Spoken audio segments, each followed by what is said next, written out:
more violent ends.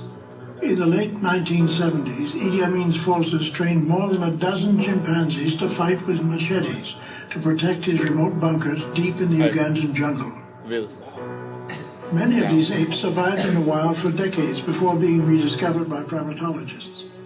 But this footage of an adolescent chimp suggests that the apes are now teaching each other to use machetes to hunt for food and to protect their territories. It is rumored by park rangers and local villagers that these chimpanzees have attacked humans with gruesome and murderous efficiency. Holy fuck, this is real? We may never know how many victims have been killed or maimed by Idi Amin's intelligent but deadly apes. But we certainly know that these chimps are still in existence and are quite dangerous. Just tomahawk that machete. Oh. What have you been talking?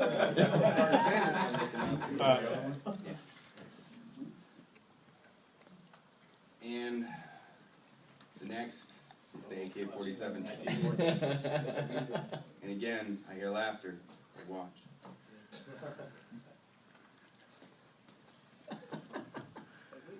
Ooh. You're looking at there. Flash. Calm down. Easy. Easy, Reggie.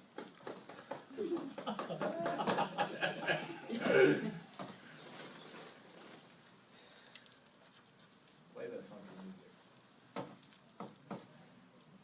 What's that gonna be? Hey, man, yo, Mike, don't go to Mike. Hey, no.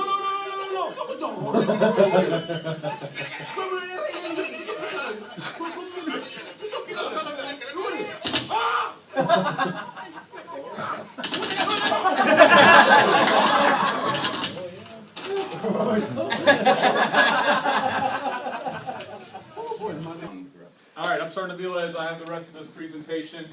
Go ahead and go to the next slide.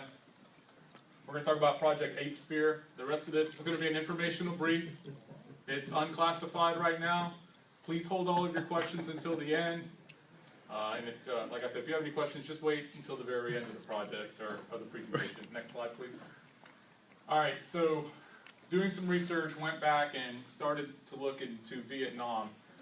The CIA during the Vietnam conflict initiated a program that used peanuts and bananas as prize to train some monkey soldiers to go into the woods and kill Vietnamese soldiers. We really had a tough time getting into more dense parts of the Vietnamese jungle. And since some of these primates were indigenous to that area anyway, we felt like, I guess the US government felt like it was a project that was warranted. Next slide, please. Who remembers the conflict in Grenada? All right, if you've seen Heartbreak Ridge, you're very familiar. You saw All right. Rangers. It was unconfirmed for a long time that Project Ape Spear was actually used during the conflict in Grenada. The U.S. military sent down a platoon-sized element of monkey soldiers, if you will, or monkey troops, ahead of the initial ground war, or ahead of the initial invasion force that went into Grenada. And these reports were then reconfirmed by Cuban EPWs that were captured during the conflict, who swore that there were monkeys shooting at them in the woods. And there's actually a leak of that story, and there was a small scene that was in Heartbreak Ridge that included a squad-sized monkey element. But the Pentagon found out about it and apparently put the kibosh on it and had it cut from the original movie. Again, this is all unconfirmed until later on. Next slide. Official Pentagon statements as of in October of '85. Grenada was in '83. Yes. Okay, so this went on for quite a while. In October of '85, months after the investigation from outside agencies, Brigadier, I know the picture's not really good here, but this is Brigadier General Christopher McKenzie, senior Pentagon official, and he did confirm the existence of the program, but then said that it had been abandoned after very poor performance in Grenada. Since Grenada is a very tropical island in the Caribbean, the bananas and the bananas mostly that they were using as rewards for the soldiers were readily available, so they found a really large number of desertion and a lack of discipline within the monkey soldiers. So, alright, and then once that leaked, several other countries have experimented with primate soldiers. Russia, Mali, which we talked about, Brazil, Indonesia, Panama, and China. So we're all used to conventional enemies. I mean, obviously we got your Cold War era folks up here that, really aren't that dominant anymore. You can ask Sergeant Garcia what the Cold War was. You got your North Koreans, your Russians, and then our modern day, insurgent type fighters. Next slide. So now we're faced with an unconventional enemy.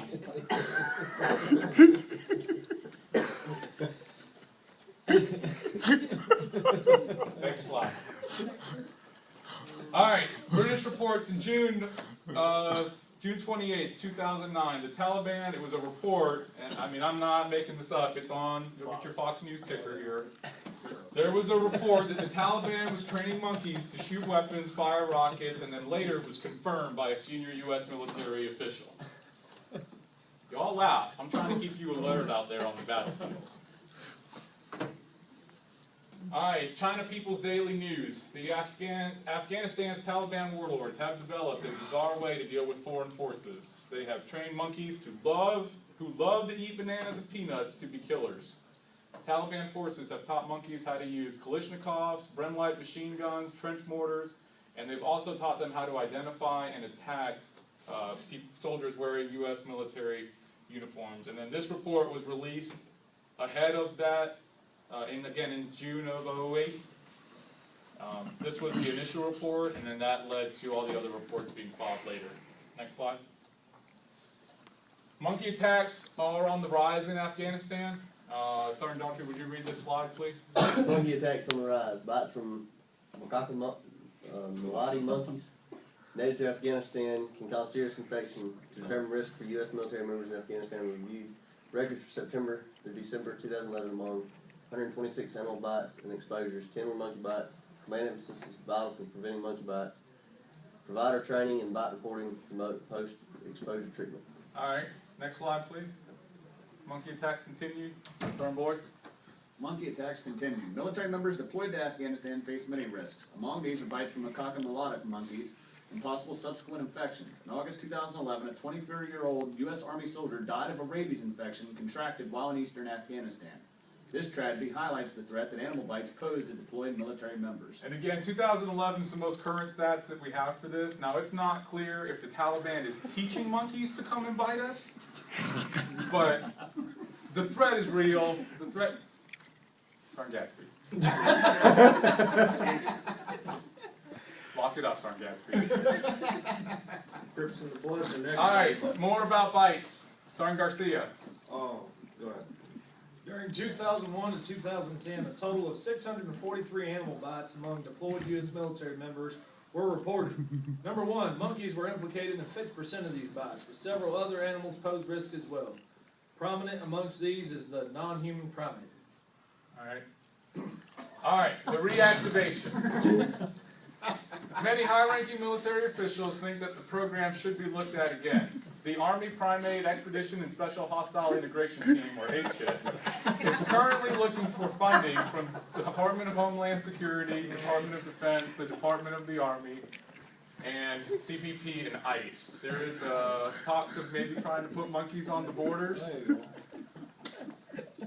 Next slide. All right, in summary, so regardless of the type of monkey or weapon being used today, today's military fighting force has to be ever ready for the possibility of engaging monkeys on the battlefield. What are your questions at this time?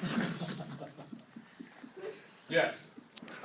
The current threat, is it centered around the chimpanzee and the smaller monkeys, or have they moved gorillas or orangutans to the larger primates? Right now, the problem that they're having, it's easier to train the smaller monkeys.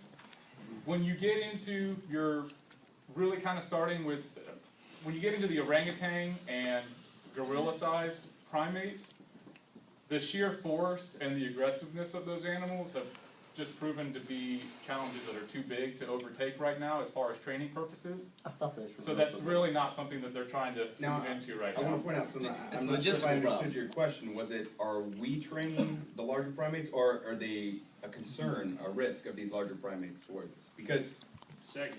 species are determined by the geographical location.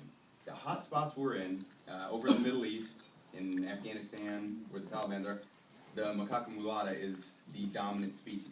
Yeah. It's The indigenous chimps- to the area. The chimps populate greatly in the Ugandan area and up through northern Africa. You want to get into something like large gorillas and stuff, you have to move south into Central Africa. You gotta get Let's to be the deployed. To the East Coast. Right. In our program, are we using them? And if we did, would they be briefed on the banana eating procedures, or do we just let them do what they want?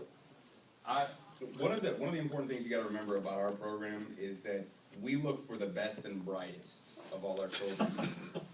Gorillas and orangutans have just sheer brute force. Unfortunately, they're only capable of so many tasks and aren't able to take on the responsibilities that we need. That's where you have more intellectual types, like the chimpanzees and the bonobo. Yeah, the that is our chimpanzee right chosen. now is the smarter, faster, more mobile of your monkey troops. Primate expeditionary force. So we have to be worried about the monkeys that we have in the zoo right now in the US? Are they No. safe? Now, there is a concern that integration of deserting primates from our program